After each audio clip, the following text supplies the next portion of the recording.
Hey all, hope you're well, Rob here. I want to share with you what I think is the most interesting electric mountain bike announcement that I've seen so far.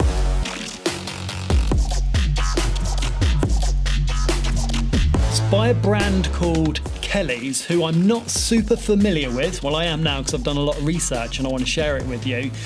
But first of all, take a quick look at the bike. I'll tell you a little bit about the company, and the new technology that they're putting into this frame is basically quite mind-blowing and looks like it could be the future of mountain bike design and frame technology.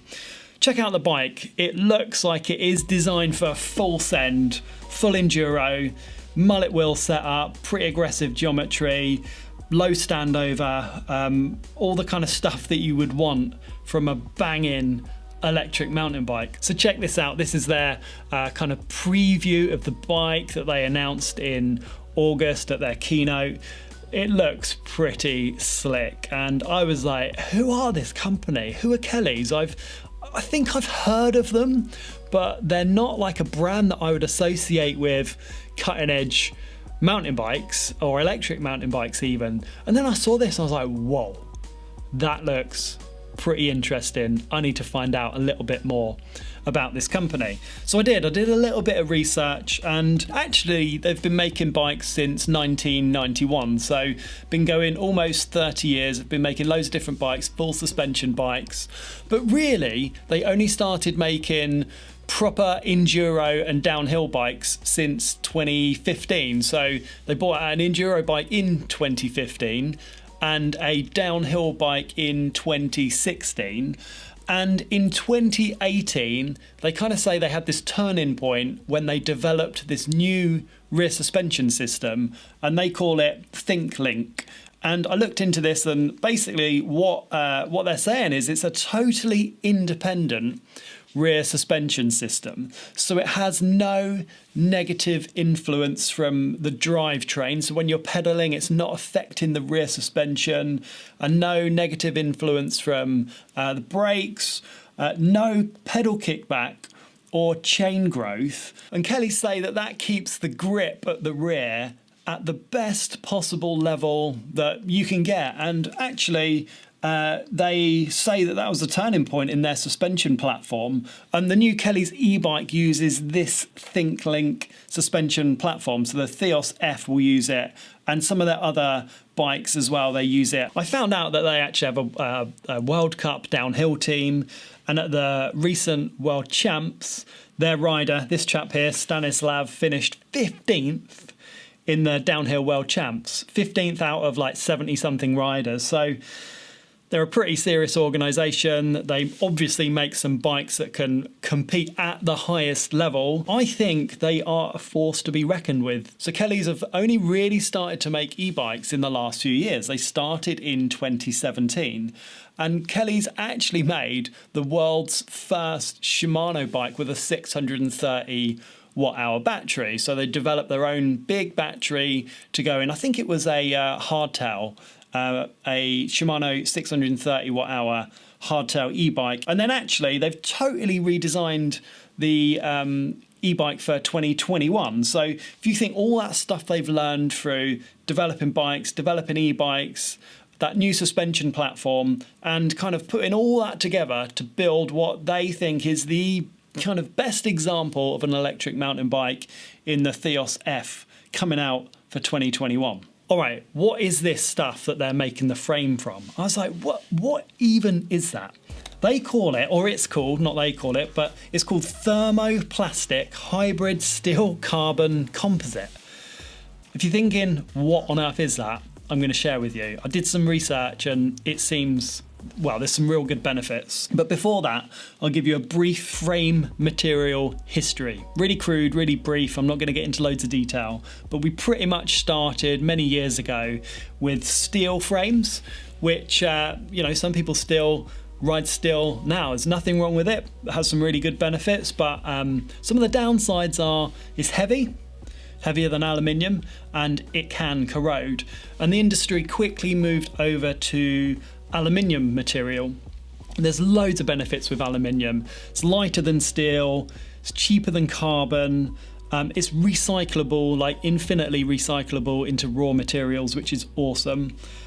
It is more difficult to form complex shapes. And if you think about e-bikes, there's a lot of like complex shapes on e-bikes where the motor housing is developed, suspension linkage, chain stays. So it's a little bit more difficult to manufacture complex shapes from aluminium. And then the industry moved over more recently in the past 10, 20 years or so to carbon. Carbon has loads of benefits, very light, like extremely light, very stiff. However, there are some downsides to carbon. It can be fragile against impacts, and I've seen personally myself cracked frames and cracked chainstays where the carbon just gives and it has catastrophic failure. Not many, but I have seen some examples. So it's a bit more fragile against impacts. To manufacture carbon is very labour intensive. It requires manual labour. There's lots of layup process to create a carbon frame. Also, one of the big downsides with carbon is it's not really recyclable into a raw material. It ends up with a carbon frame that has loads of epoxy resin in it, and that epoxy is basically, you cannot really recycle that. You can cut it up into small parts and try and make different things, but it's pretty like non-environmentally friendly, to be totally honest with you. So that brings me on to this thermoplastic hybrid steel carbon composite. Effectively, it is a material that combines carbon fibre with very fine steel fibres in a thermoplastic matrix. So it's like a hybrid material which is as stiff and pretty much as light as a regular carbon frame, but deforms like a metal rather than breaking or cracking in a brittle manner like carbon can do. Done in partnership with this company called Reinforced. Now, this material has some benefits over carbon, steel and aluminium. It's twice more impact resistant than carbon. So if a carbon frame will crack with 1 kilo of force dropped from 10 meters, this would survive up to 2 kilos of force from 10 meters in my crap example, but it is twice as impact resistant. It is twice more durable without any weight penalty. So it has the benefits of carbon, super stiff, super light, but twice as durable.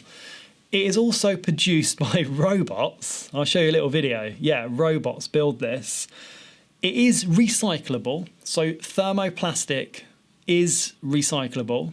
It does require, heat, and it needs to be melted down, but it is like better than carbon in terms of recycling ability.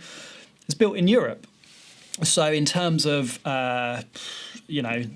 carbon impact, it doesn't require shipping from the Far East. It's built in Europe, so I think that's a pretty decent benefit. It's less toxic. It can be stored at room temperature for an unlimited life, and the materials can be recycled or repurposed. So we're talking same weight but more durable, built by robots, and Kellys have made it into this amazing looking frame. But let's take a look at this bike because it looks absolutely badass. There's two different versions that are doing a 140 travel and a 180, 170 travel. This is the bigger travel e-bike. And you can see like the manufacturing process.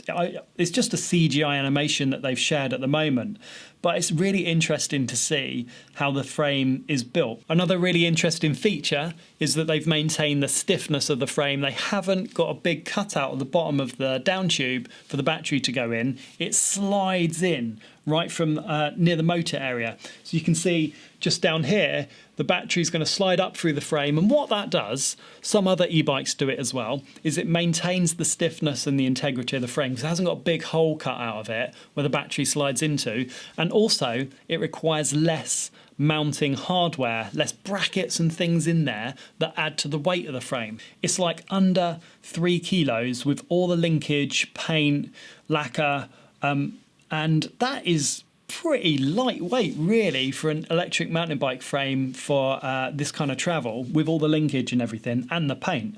So under 3 kilos, that's pretty remarkable. So the bike does look pretty sick, doesn't it? I'm so excited about this bike, not just because it's built by robots and it's got this new thermoplastic hybrid steel carbon composite construction, but it looks like it's well thought out and well designed, like for an enduro e-bike. Progressive geometry, mullet wheel setup, which I am like converted. I love mullet wheel setups. Decent linkage, low standover height, seems like it's got a low center of gravity. Looks like you can probably fit a 170 or 200mm drop it in there as well. Oh, get this, the battery, 720 watt-hour battery that they've developed themselves in partnership with BMZ, which are a big battery manufacturer. 720 watt-hours, like the regular Shimano batteries are 630, the Shimano manufactured batteries. So 720 is a pretty decent increase. And it's gel cooled. The battery itself is gel cooled. The more I read about this bike, the more I'm like, this is a bike from the future. Battery can be removed from the bottom of the frame. It doesn't compromise the stiffness of the frame because of the way it's constructed. The whole down tube goes all the way down. It's really complete. EP8 and a couple of variants, Super Enduro and a regular style enduro bike. So is this the bike from the future? I believe it is. I'm so excited about this. I cannot wait to test it, and I hope I can get one on my channel to share with you. Like, have a decent look over it, take it to my local trails and see what it's like, because I think this could represent the future of electric mountain biking. Let me know what you think. Pop your comments down below, and thanks for watching. Subscribe, because I'll bring out weekly e-bike videos, and I'll catch up with you soon.